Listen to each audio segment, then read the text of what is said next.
In the story of progress, every chapter of development adds depth, richness, and meaning to our collective narrative. From the smallest steps to the grandest strides, every act of development paves the way for a brighter tomorrow.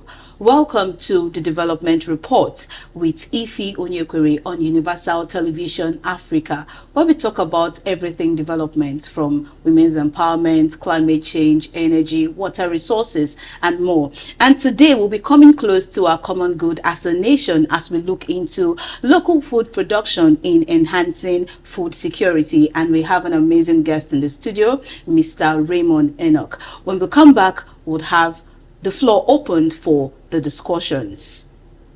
In a world where challenges persist, we seek solutions for a sustainable tomorrow. The United Nations Sustainable Development Goals, SDGs, guides our path towards climate action to social justice as we build resilient communities. From embracing circular economies to reducing carbon footprint, to promoting eco-innovation, to empowering marginalized communities and ensuring inclusive governance and human rights. Through integrated approaches, we are fostering transformative change. I am Ife Onyekwere. Join me on the Development Report as we explore the intersection of sustainability on Universal Television Africa towards sustainable development.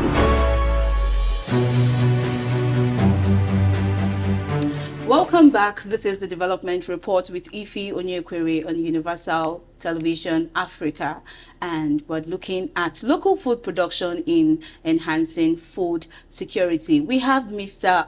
Raymond Enoch, who is National Coordinator, National Committee for Family Farming Nigeria, NCFF. Great to have you in the studio today. Thank you, Ife. Yeah, you know, it's quite should I use the word unfortunate that when you go to the market today and then you go next week, you know, the pricing of food and commodities we buy, for production of food and all like that keeps going on the increase. Yeah. Could you just let us know for a start, why is this? First of all, let me thank you for giving us the opportunity to discuss local food production and the role of it in enhancing food security in the country. Back to your question as to why is there changes in food prices every market square or every day. I want to say that Nigeria is in its own peak of inflation. And during inflation, usually, as economists will say, prices of goods and services are never determined. They are determined by inflationary trend in the economy. And let me give you a typical example with transportation. Now, the transport sector virtually varies from one point to the other. That's right. Whether it is air flight or road transport, or traveling by road, you will definitely get into the motor park and you find a lot of transport, a lot of cars going the same direction, but transportation are different. They'll come back again to issues of food security. Yes. Or rather food in the market. Just as I was entering here, we are planning a discussion with FCCPC, which is Federal Competition and Consumer Protection Commission, tomorrow by the grace of God. And what are we going to be talking about? Food prices. So usually in an inflationary economy, prices are never determined at all. They are determined by the wind of what economists say demand and supply.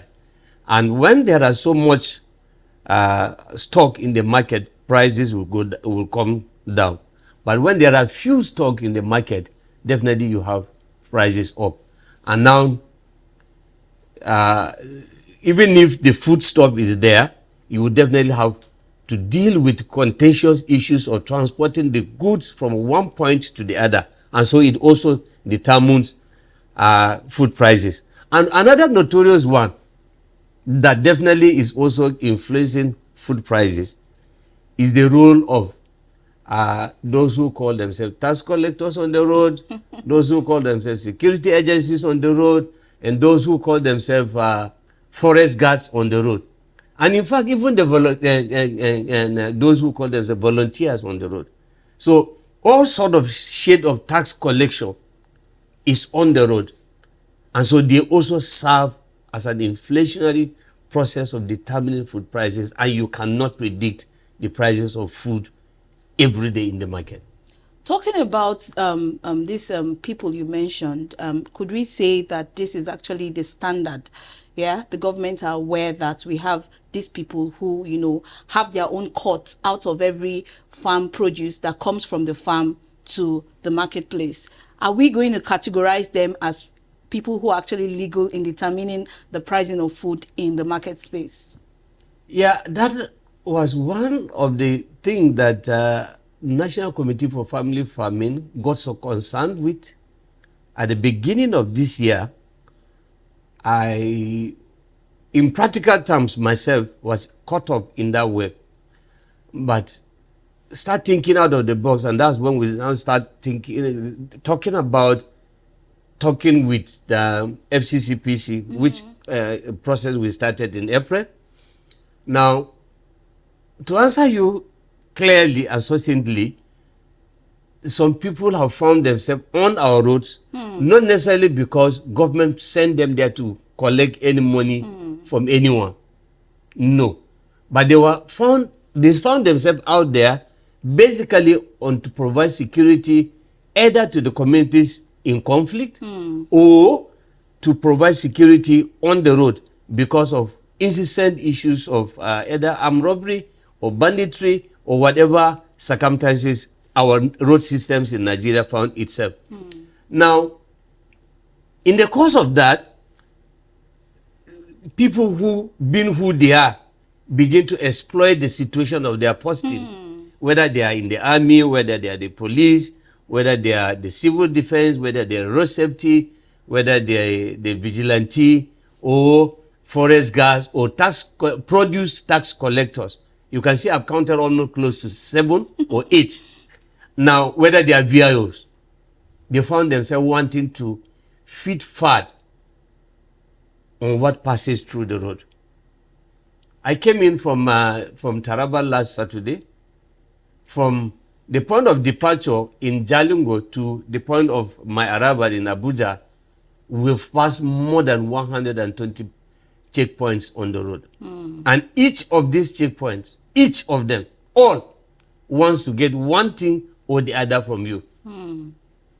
But of course, the media space is one different ball game altogether.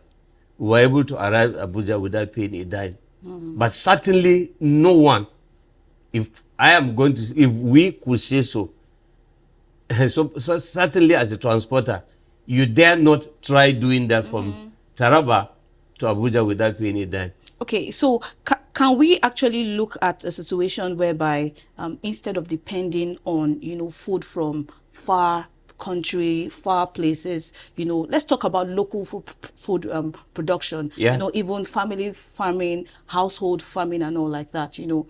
Could you tell us, you know, the advantages of, you know, veering into local food production as individuals, as families, and even as communities? Yes, first of all, what are we even saying when we are talking about local food production? That's the first question to define. Now, are we talking about food production as restricted to the localities in the communities, or we are talking about food production as regards to the country at large?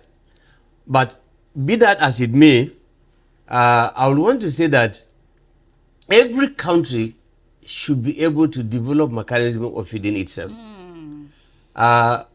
Some scholars got together sometimes in 1995, 96 and developed what they call Africa Can Feed Itself, meaning that we can produce what we eat. And I'll give you a scenario. There are some areas in this country where tomatoes don't grow well. There are some areas also where tomatoes grow well.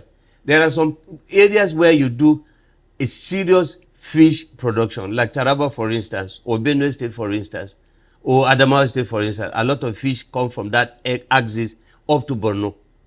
And then again, there are some fish also that you can't find in the north, but you can find them in the south. So the interplay of this enhances our local food production. But then, again, within the international economy, certain things have to be imported to supplement what we produce inside. That's So, right. if we do so, then we should be moving towards enhancing our local food production. But then, every country needs to be secured. But then we are having to face what we are facing today as a country, which is one, devastating effect of climate change. Two, also conflict in different communities in Nigeria, the northwest, the northeast, the north central, and then we are contending with banditry in Zamfara, Sokoto, Katsina, and others. Then you now talk about how do we contend that? So it means for us to secure our food security in Nigeria, definitely going into 2024, 2025, certain level of food consumption will have to be imported from outside. Not necessarily what we are producing inside is not enough, but because it is complementary. Amazing. We're discussing, local food production in enhancing food security, and we're going to go on a break. When we come back, we're going to continue the conversation. Interesting conversation with with this amazing guest we have in the studio here with me.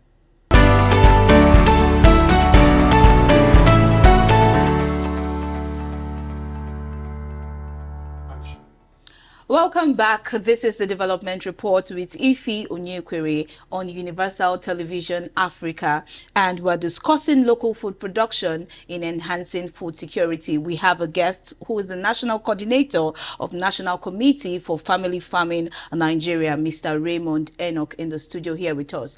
All right, sir. Thank you for the contribution earlier before we went on the break. Thank you. Could you, tell us how well prepared we are as a country looking at food security? How far have we come, and then what do you think we're doing as a people to ensure that we don't get to that point where it becomes more terrible, it becomes more devastating, where we already know the pricing of rice in the market, like it's not something people would have ever thought compared to this time last year. So how prepared are we? What are we doing, in the farming sector? Yeah, first of all, let me commend the President Bola Ahmed Tinubu for declaring what we call as Presidential Declaration on Food Security. That step nationally underscores the administration's determination to really take the interest of the citizens at heart. Now, be that as it may, a lot of programs, national agricultural technology, agricultural technology has also been rolled out as a plan for the country, and that's why National Committee for Family Farming is also looking towards doing a rapid assessment survey soon to see what the citizens knows about agricultural sector policies in the country. But I want to take a cue to just answer your question from what the president has been able to do, and expects that the states, looking at what is going on, the food prices, soaring food prices across the country, in the market, and to really take the cue on the presidential declaration of emergency on food security. And I understand the UN systems and other partners of Nigeria have thrown their weight behind it, and they are also going to do what they call farmers register for the country. And for that reason, it goes to show that the country anticipates a food response.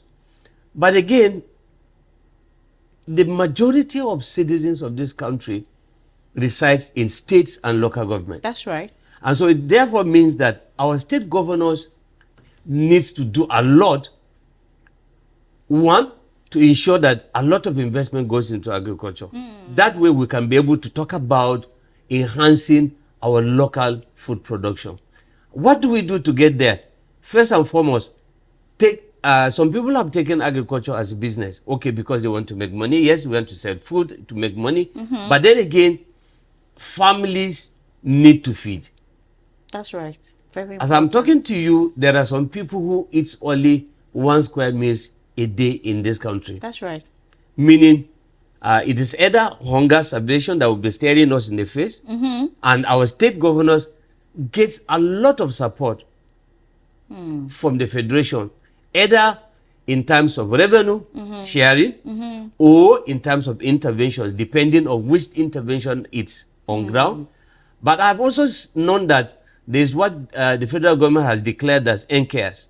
So every state has been given its own share of money to develop what it's in its own wisdom calls the care for that state. And I understand a lot of resources have gone into that. So that also goes to tell you us that the level of preparation. But at the end of the year, we should be able to find out, which of course it is the responsibility of the National Assembly, to find out what have these resources that have gone down the drain have been able to achieve in not just enhancing local food production, but enhancing the policy direction of government in line with the question you've asked, so that we'll be able to see whether we are reducing hunger or we've been able to achieve what the policy of government is all about. Talking about policy, and then, you know, after every policy there needs to be implementation. So how do we or how do the government, or we, you know, as a country, bypass what we call political farmers, people who might, you know, come out to feel like, oh, I'm a farmer, but in the real sense they are not, but they stand, you know, in that blockage, and the resources that need to get to the right people would definitely not get to the right people. How do we overcome this? First of all, I don't know whether political farmers exist, but I do know that farming or preparation of land to planting, to weeding, not necessarily by way of hand, by involving the modern farming techniques or modern farming technology, goes with a lot of huge investment. And so, if somebody, for instance, who has Sebore farm in Adamawa State, owned by a former admiral, and who was also a one-time governor in this country, can be termed as a political farmer. But then, we understand also that there are some that may have gotten pieces of land in this country for the purpose of farming, but they are not farming on those pieces of land. So we refer to those people as land grabbers. So for me, the National Assembly has to really come out in their oversight function in determining how laws are amended, especially the Land Use Act, to reflect the reality of food production in this country. Because once that has been done, then we cannot talk about oversight function in determining or curbing those whom we could refer to as political jobbers in the agricultural sector. And then again, our civil society and the media will have a lot to do in that direction, in advocating. Just last week, I saw something in flying on the social media about one Senator Dagaj, who I learned that he has acquired a lot of huge land in Taraba State for the purpose of production, or food production. Senator Dagaj is from Borno State, but the contentious issues is in one of the local governments in the state, and that shows to lay credence to what you said earlier about political farmers. So all this, dealing with some of these things, has to do within the context of law. And for me, at the moment, I've not yet laid hand on the practice or the law that negates the practice of land grabbing in the country. Apart from the Land Use Act, which I know. And then it has been said within the Constitution of 1999 as amended that every other portion of the law of the Constitution shall be amended except the NYC Act, the Land Use Act. And so if we can't not amend this act, it means the present existing structure in the country opens up a lot of communities for land grabbing. Land grabbing. And until that is looked into, people will continue to acquire huge amount of lands but not really working on it. So the National Assembly has to be up on their game. The media has to also bring some of these issues, and thank God UTV Africa is taking interest in discussing local food production and its role in enhancing our food security, or rather securing what some people say stomach infrastructure. Oh, thank you so much for that. We're going to go on a break right now. When we come back, we'll be looking at the sustainability pact for local food production towards sustainable development. We'll be right back.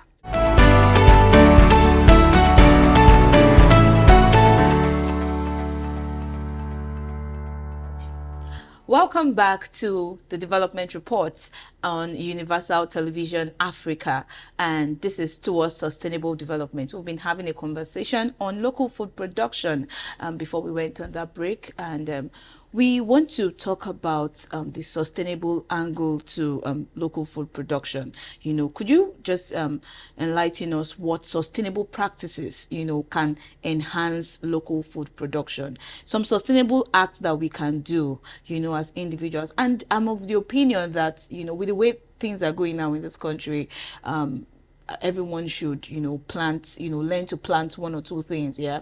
Aside that, could you, you know, highlight some of the sustainable practices that we should embrace, even as a country, to ensure that our local food production is intact? Yeah. First and foremost, what do you mean when you use the word sustainability? It never ends. It keeps going. Meaning that I have something in my hand. That's right. And I want to ensure that what I'm having in my hand, I'm using it, I'm keeping it, I'm protecting it. That's right. I'm ensuring that it does not exceed the limit to which I want. That's right. So it therefore means that as a country and as a people, referring to our issue of sustainable agricultural food production or sustainable development, Nigeria will need as a country to begin to look far deeper into utilization, one, of its own resources. Now, there has been a contentious use of petroleum resources in this country that we would have used to earn more, and then use what we have earned to plow it as a revenue into either food production, or even what the Shagari tried to do in 1983. But okay, fine. Let us not even go into production, but let us import more of the rice. And then Uncle Ben's rice was all over Nigerian markets, killing our local production. So meaning that we could stifle a lot of production, food production from abroad, and then enhance our local food production in the country, be it rice, be it maize, be it cassava, be it sorghum, be it millet, depending on beans and all sorts of things that I have mentioned can be grown massively in this country.